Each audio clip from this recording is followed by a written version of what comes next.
The boy who already knew. A black tie gala in Manhattan, the Crystal Foundation. Old money, new crime, and enough chandeliers to blind anyone looking too closely. Elizabeth Ross stands near the wall in her burgundy dress, champagne in hand, watching.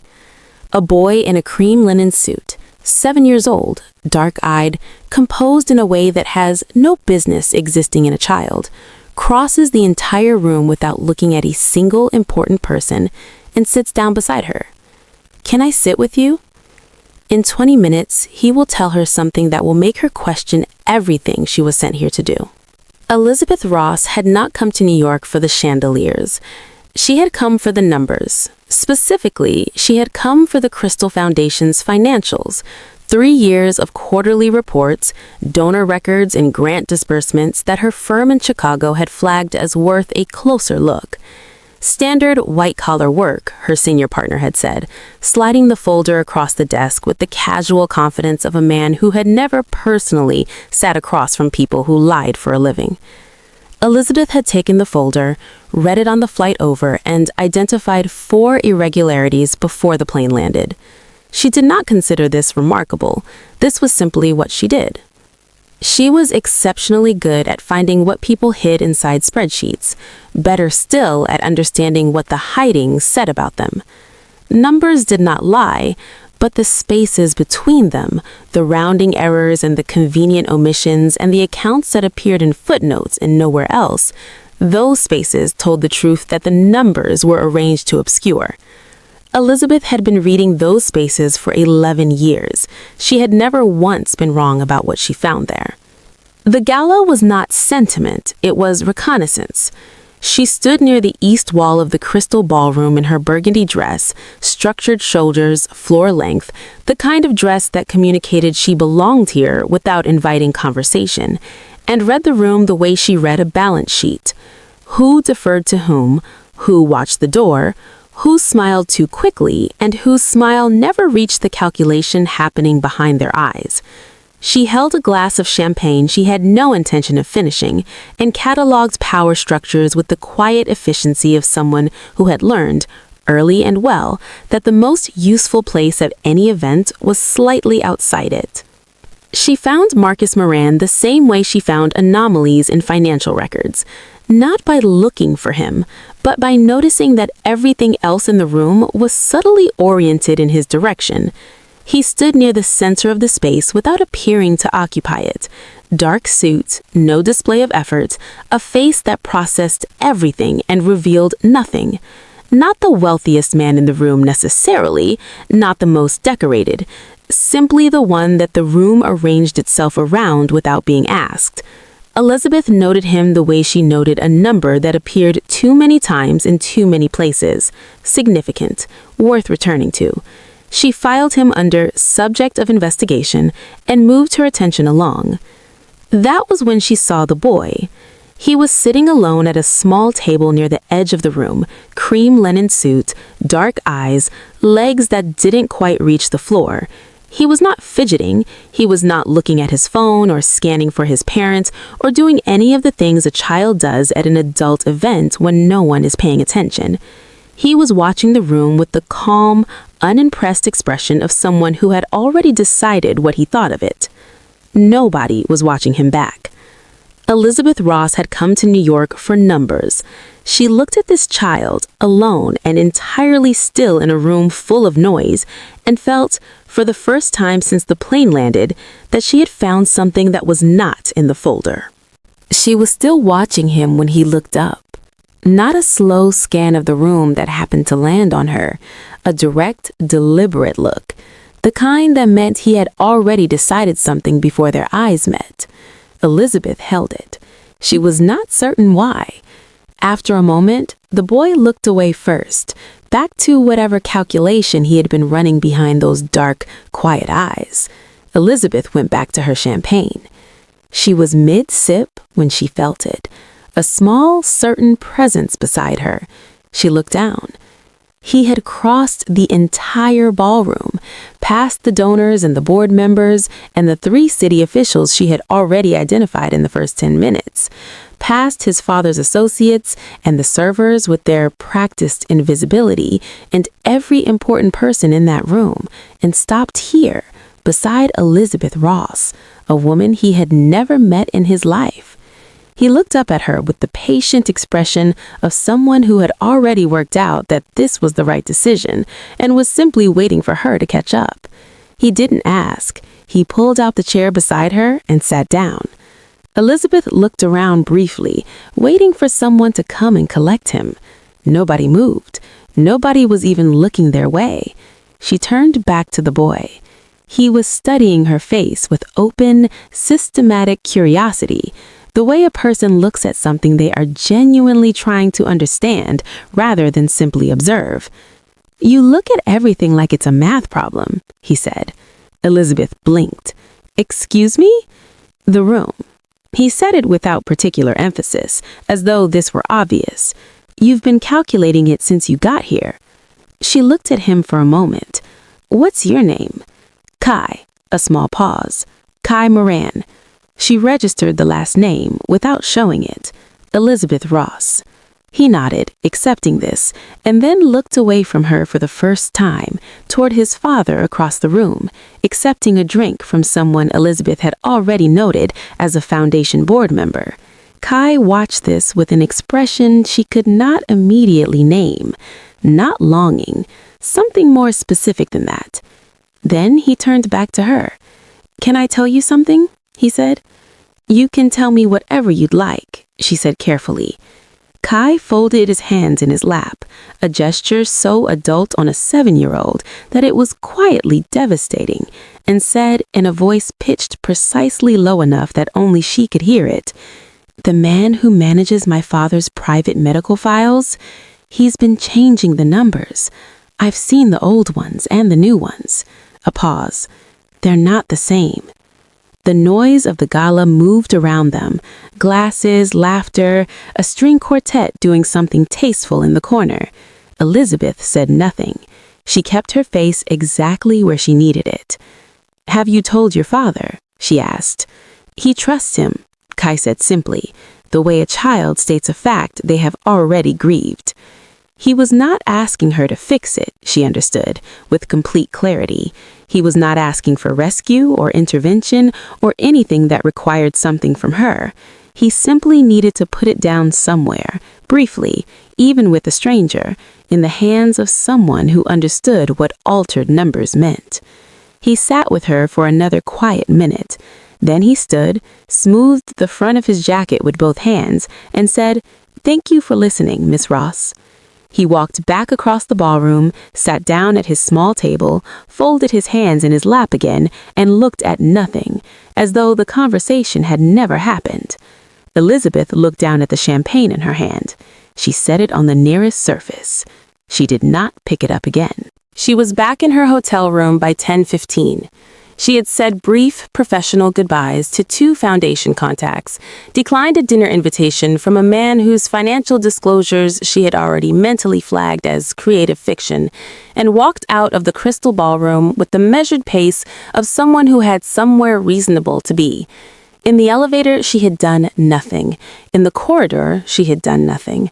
The moment her hotel room door closed behind her, she opened her laptop before she had taken off her heels.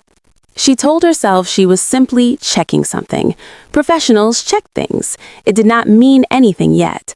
The medical records took 40 minutes to access through a contact she had used twice before on cases that required information adjacent to her official mandate. She was not technically supposed to have them. She had them anyway. She opened the files beside the financial data her firm had provided, spread both across her screen, and began to read. She found it in 11 minutes. Not an error. Errors had randomness to them, the particular fingerprint of human carelessness, numbers that drifted in no consistent direction. This had direction. This had architecture. Someone had been systematically altering Marcus Moran's private medical assessments over a period of 14 months. Cognitive evaluations scored lower than their source data supported. follow-up appointments routed to a consulting physician whose practice was incorporated 18 months ago and had no verifiable history before that. A paper trail so carefully constructed that it would read to any court-appointed examiner as the documented decline of a man no longer fit to manage his own affairs. 6 months. That was the timeline embedded in the structure of it. In 6 months, the pattern would be complete enough to file for a competency hearing. She sat back and looked at her screen for a long moment.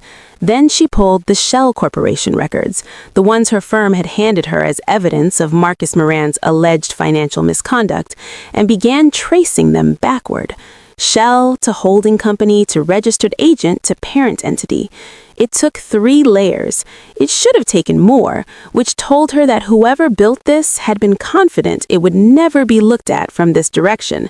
The parent entity had the same registered agent as a subsidiary of the firm that had hired her.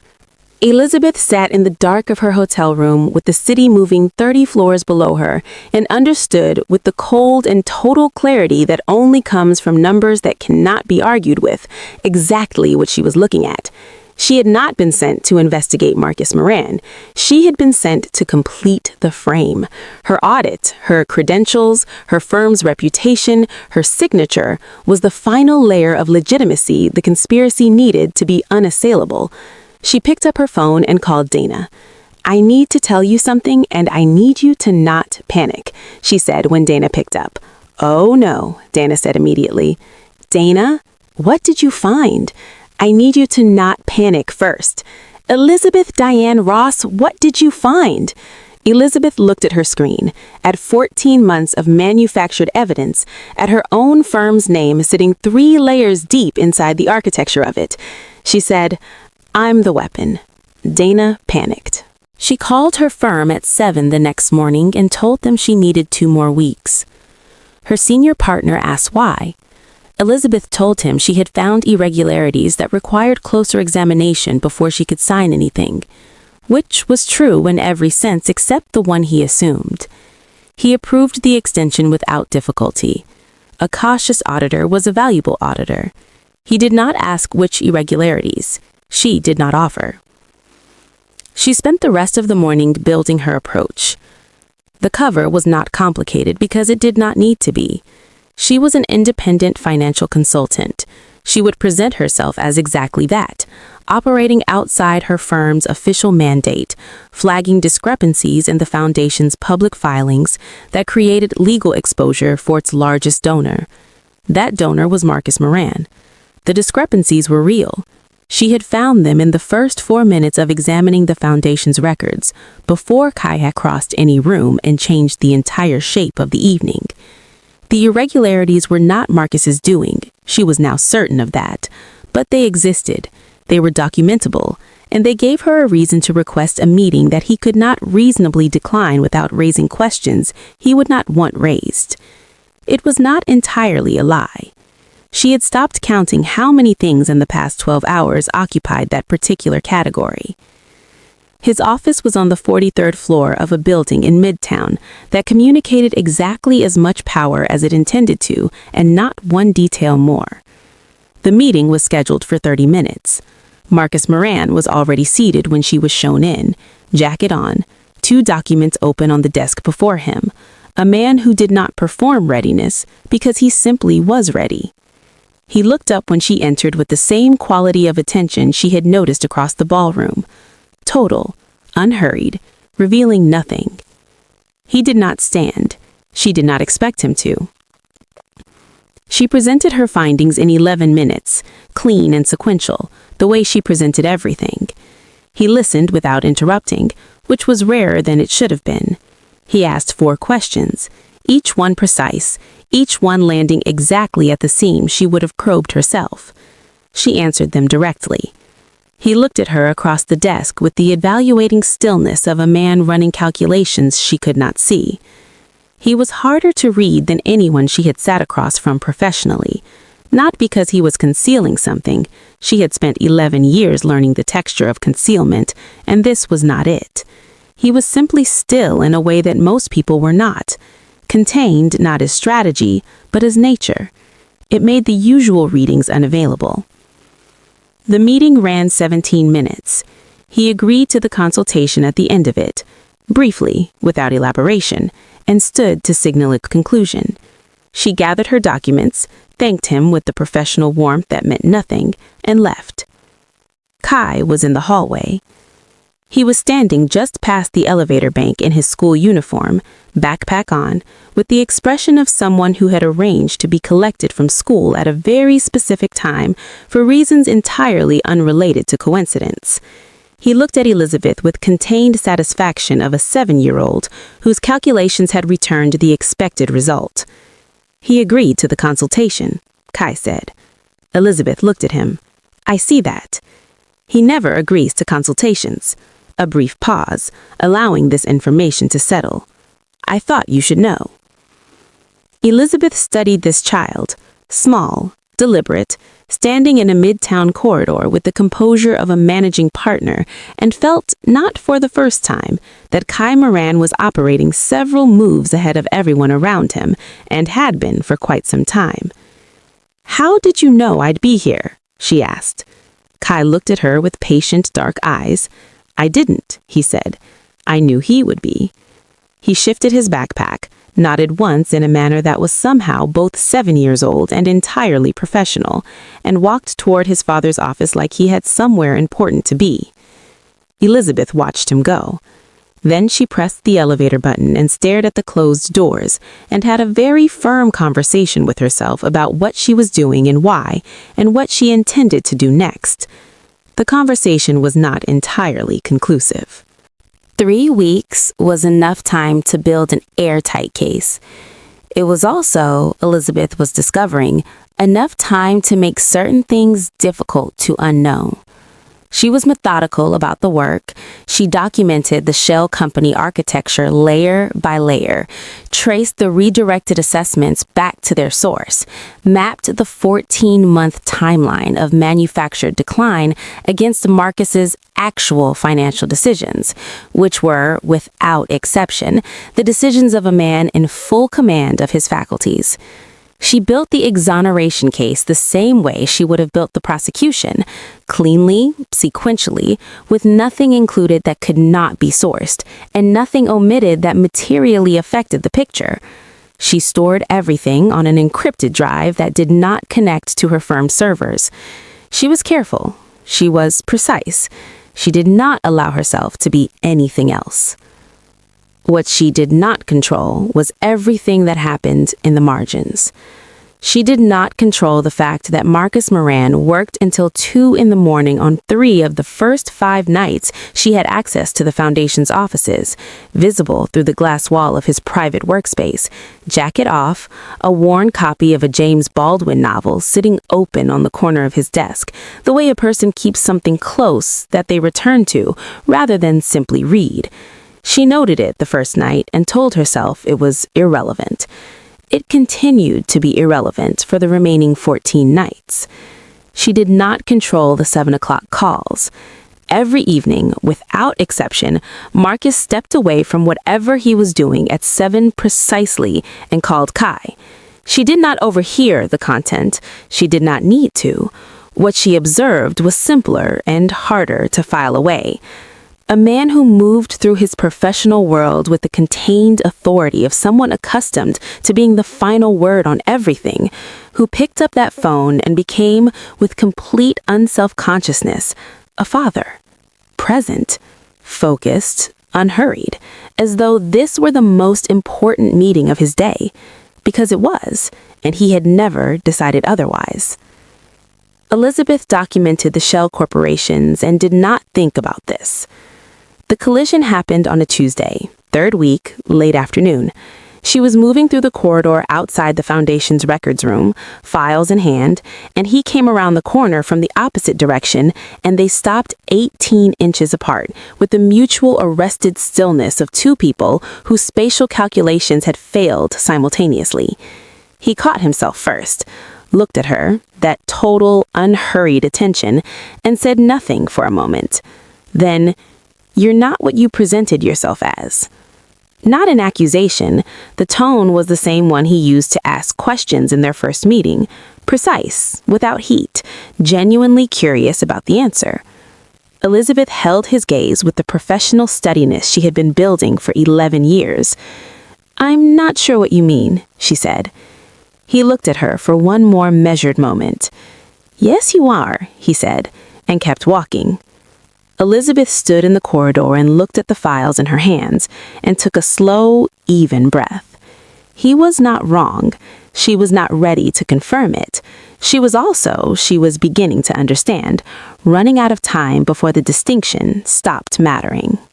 The Foundation's quarterly donor dinner was held on a Thursday evening in a private dining room on the 31st floor. 12 people, 3 courses, and the particular quality of conversation that happened when money was comfortable enough to stop mentioning itself. Elizabeth had been present for 90 minutes. She had eaten nothing after the first course. She had refilled her water glass twice, and her wine not at all, and she had been watching the room with the complete, uninterrupted attention of someone who had stopped pretending to do anything else approximately 45 minutes ago. Most people in the room did not notice this. Marcus, she suspected, did. He had looked at her twice from his position at the head of the table, brief, calibrated looks that landed and moved on without demanding anything. She had returned them with professional neutrality and continued watching the room. She saw it at the 90-minute mark. It was the server on the east side of the room. He moved correctly. The route, the timing, the posture, all consistent with someone who had done this job for years, except that his eyes were doing something different from his body. They were tracking. Not guests, not tables, not the rhythm of service. They were tracking Marcus, with the fixed peripheral attention of someone counting down to a specific moment rather than responding to the needs of the room.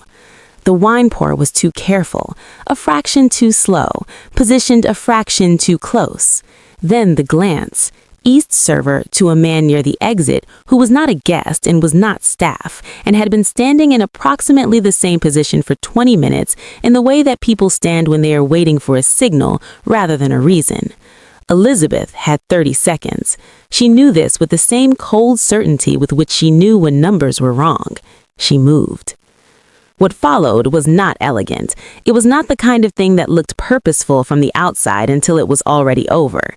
She came from the server's blind side, put herself between him and Marcus with a momentum that had no professional explanation, and what happened in the next 20 seconds was fast and close and left a bruise along her left ribs that she did not acknowledge then or for some time afterward. The second man near the exit made a decision and then revised it when he saw how the first conclusion had arrived. When Marcus's security came through the door, 15 seconds too late to be useful, the room was still. Elizabeth was standing between Marcus and the east exit with her hands at her sides and her breathing even, and an expression of centered calm that was entirely inconsistent with every credential she had presented over the past 3 weeks. The room was very quiet. Marcus stood behind her. She felt him look at her before she turned. When she did, his face had shed the composed neutrality she had spent 3 weeks studying. This was something different. Not shock, not alarm, the specific expression of a man rapidly and thoroughly revising a conclusion he had been confident in. He looked at her for a long moment. "Who are you, Elizabeth Ross?" he said. His voice was quiet. The question was not. She held his gaze with everything she had.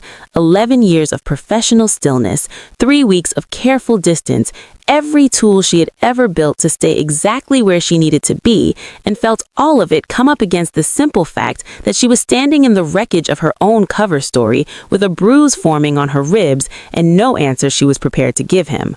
"I'll explain," she said. "Yes," Marcus said, "you will." She requested the meeting through his assistant at 9 in the morning and was shown in at 11. She had spent the previous night organizing everything into a single folder, physical copies, printed clean, in the order she would present them. The encrypted drive sat in her bag as backup. She had done this before, the act of laying evidence before someone whose life it would rearrange, and she had learned over 11 years that the kindest version of it was also the most direct. No preamble, no cushioning architecture, just the truth, sequenced so it could be followed, presented by someone who would not look away while it landed. Marcus was standing when she entered, which was different from their first meeting. He looked at the folder in her hands and then at her face and said nothing, which told her he already understood that this was not a routine consultation update. She sat down across from his desk. He sat down across from her. She opened the folder and began. She walked him through the Shell Corporation architecture first, the cleanest part, the most documentable, the layer that required the least inference. Then the medical records, the original assessments, the altered versions, the 14-month timeline mapped against his actual decision-making history. Then the consulting physician, the practice incorporated to order, the absence of verifiable history, the pipeline that routed every redirected assessment toward the same predetermined conclusion. She laid each document down as she covered it and did not rush any of it. Marcus read everything she placed before him. He asked no questions. His expression remained exactly where he kept it, composed, processing, revealing nothing. She had spent 3 weeks learning the texture of his stillness, and she watched it now with the focused attention of someone who understood that what happened on his face in the next few minutes would tell her something she could not find in any file. She placed the last document in front of him. The name of the client who had hired her firm, the registered entity, the 3-layer connection she had traced in her hotel room in the dark, 11 minutes after opening the files. He read it. She watched his face. His expression did not collapse. It did not perform anything. What crossed it was quieter and worse than shock, the specific devastation of a person receiving information that recontextualizes everything preceding it. The look of a man who realizes with complete retrospective clarity that the warning signs had been present and he had chosen, for reasons that had made sense at the time, not to read them. He was still for a long moment. "You came here to help them," he said. Not an accusation, a fact being placed on the table alongside the others. "I came here to do a job. This is me not doing it." He looked at her across the desk. The silence in the room had weight to it, not uncomfortable, but total, the kind that meant something was being decided. "Why?" he said. It was a simple question. It deserved a simple answer. Elizabeth thought of a ballroom, a boy in a cream linen suit crossing a room full of powerful people to sit beside a stranger, small hands folded in his lap, a voice pitched low and careful, carrying something too large for it without complaint. "Your son told me the numbers didn't add up," she said. "I don't know how to unknow that." Marcus looked at her for a long time. Something shifted behind his eyes, not the composed professional attention she had cataloged across 3 weeks of careful distance, but something underneath it, something that had been there the whole time, she suspected, waiting to see if she was worth letting surface. He looked down at the documents, then back at her. He said nothing else. He didn't need to. Elizabeth had spent 11 years learning to read the spaces between numbers, the silences that carried more information than the figures surrounding them. This one was the clearest thing she had read in a very long time. The fallout was swift and, in Elizabeth's professional estimation, appropriately catastrophic. The conspiracy's architect, whose name she would not think about yet, whose face she had trusted in rooms that now required complete recontextualization, was exposed by Friday. The documentation was airtight because Elizabeth had built it to be airtight, had spent 3 weeks ensuring there was no angle from which it could be argued with, and it could not be argued with. By Saturday, 2 federal agencies had been contacted. By Sunday, her firm's senior partner had called her 4 times, each message progressively less composed, the careful language of a man watching something he built begin to come apart at the load-bearing points. She did not call him back. She had retained her own counsel by then. Her career as she had constructed it, 11 years, a specific reputation, a particular kind of invisibility she had cultivated with the same precision she brought to everything, was effectively over. Not permanently, maybe, but in its current form, in the shape she had made it, it was done. She had known this when she printed the last document and placed it in the folder. She had printed it anyway. She packed her hotel room on Sunday evening with the efficiency of someone who had always been good at leaving. Everything in its place, nothing left behind, the room restored to the anonymous neutrality it had before she arrived. She had lived out of a suitcase for 11 years. She knew how to make departure look uncomplicated. She was 4 steps from the elevator when she heard them, small, fast footsteps in the corridor behind her.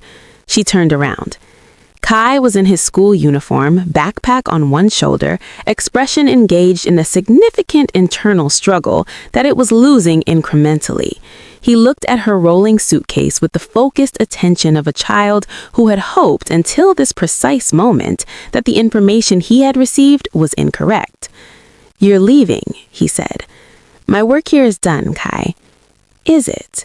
He said it quietly, without challenge, just the question placed between them, asking her to look at it honestly. Elizabeth looked at him, those dark, careful eyes that had seen too much for too long, and processed it with a composure that was equal parts remarkable and heartbreaking. Then he said, with the precise, unhurried delivery of a child who had been paying attention to everything and decided this information was relevant, "My father looked up Chicago 4 times this week." A brief pause. "I checked his search history." Elizabeth stared at him. "You checked his search history?" "I'm very thorough," Kai said, lifting his chin. She looked at this boy, 7 years old, standing in a hotel corridor in his school uniform, delivering intelligence with the focused calm of someone who had identified the critical variable and was ensuring it had been properly communicated.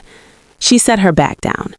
Kai crossed the distance between them and put both arms around her with a ferocity entirely disproportionate to his size. He held on the way children hold on when they understand that releasing means it becomes real. His shoulders were very straight and very tense, and then, just once, they weren't. Elizabeth held him back. No rush, no careful untangling. She let him hold on for as long as he needed, for as long as a 7-year-old who had been carrying adult weight in small hands for longer than anyone had noticed deserved to hold on.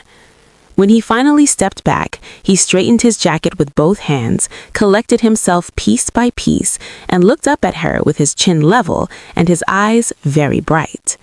"He doesn't do that," he said, calm, precise, the voice of someone filing a final piece of evidence. "Just so you know."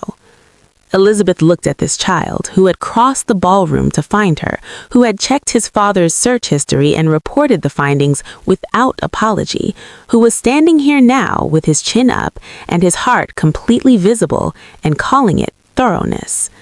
She picked up her bag. She looked at him for a long moment. "Good night, Kai," she said. "Good night, Miss Ross." And then, as she turned toward the elevator, "Chicago is a direct flight. I looked it up, too." Elizabeth pressed the button and stared at the doors and did not let herself smile until they closed. She was back in Chicago by Monday morning. Her apartment was exactly as she had left it. Ordered, quiet, every surface holding exactly what she had placed there intentionally. She had always found this reassuring, the specific comfort of a space that reflected only deliberate choices. She set her suitcase down, made coffee, sat at her kitchen table and looked at the city outside her window, doing what Chicago always did. Cold and indifferent and entirely alive, owing her nothing, requiring nothing from her in return. It was fine. It had always been fine. Dana called at noon and spoke for 45 uninterrupted minutes, covering her own trauma at receiving that Sunday phone call, the professional implications she had spent the week quietly managing, the fact that she had told Elizabeth something felt wrong about this assignment from the beginning, which was not strictly true, but which Elizabeth allowed, because Dana had earned considerable latitude in the past 3 weeks. At the end of it, Dana said, with the focused energy of someone who had been building to this, "I want full credit for all of it, and bridesmaid privileges." "You haven't been asked anything," Elizabeth said. "I'm securing my position early," Dana said. "I'm very thorough." Elizabeth thought of Kai saying the same words in a hotel corridor, with his chin up and his heart visible, and felt something move through her chest that she did not immediately categorize. Kai texted on Tuesday, a photograph of a book he was reading with a brief assessment of its merits, then a question about compound interest that was either a school assignment or genuine curiosity, and with Kai was probably both. Then, without transition, "Did you get home safe?" Not a question, a statement requiring confirmation. Elizabeth confirmed it. His reply was a single period, which somehow communicated complete satisfaction. He texted every day after that with the calm regularity of a child who had made a decision and was not revisiting it. Marcus did not contact her for 4 days. She did not expect him to. The situation was complicated in ways that required time to sit with, and he was not a man who moved before he was ready. She understood this about him now. She had spent 3 weeks learning the shape of his stillness. On Tuesday, at 11 p.m., her phone lit up with a New York number. 3 words. "Did you eat?" Elizabeth looked at her ceiling. Then she types "Ack. That's your opening line?" His response came quickly. It's a reasonable question. It's not a question, it's a statement with a question mark. "Did you eat, Elizabeth?" She had, she told him so. The exchange that followed was quiet and careful, moving the way conversations move when two precise people are both paying close attention and neither is willing to be careless with what the other says. He asked about Dana. She asked about Kai. He told Kai had submitted a school essay about forensic accounting that his teacher had found unusual. Elizabeth laughed, warm and genuine, filling her Chicago apartment with a sound that felt like it belonged somewhere else, too. After a while, he said, "I looked up Chicago." "I know," she said. "Your son is a liability." A pause. She could hear him, almost smiling. "He's the best thing I've ever done." Elizabeth looked at her ceiling. Outside, Chicago moved in its cold, alive, self-sufficient way. She had built 11 years in this city. Her practice, her reputation, her particular, carefully constructed life. It had never once felt insufficient. It had been exactly what she made it. Tonight, it felt like a starting point. She opened her laptop after the call. A browser tab already open from 3 days ago, unconfirmed, sitting there with the patience of something that already knew the answer. Chicago to New York. One way. She read it once. She thought about a ballroom and a boy in a cream linen suit who had crossed an entire room of important people to sit beside a stranger because he had already decided she was the right person.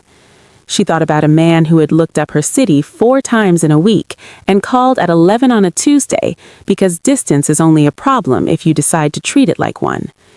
She thought about 11 years of being exceptional at finding what people hid, and how strange it was that the thing she had hidden most carefully, for longest, from the most people, was simply the possibility of being found.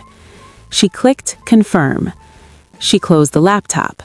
Sat in the quiet of her Chicago apartment for a long moment. Then she picked up her phone and texted Kai, "I'll be in New York Friday." His reply came in under 30 seconds. No words, just a single period.